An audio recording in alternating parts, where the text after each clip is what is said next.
If you love potato chips, you're in for a treat. Discover the secrets behind those perfectly crunchy bites. It all starts with the perfect potato.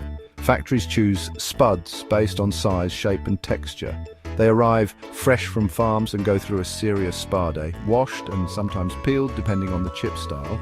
Next, these taters get a super thin makeover with high-speed slicers, creating slices just 1-2 millimeters thick. The slices then take a dip to wash off excess starch, helping them fry up crisp and golden. After a quick dry off, it's into the hot oil bath.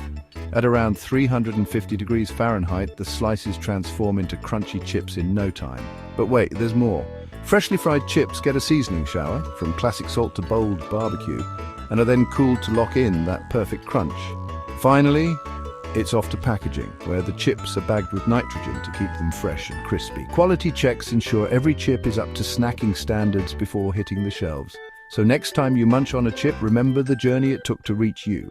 Deliciously fascinating, right?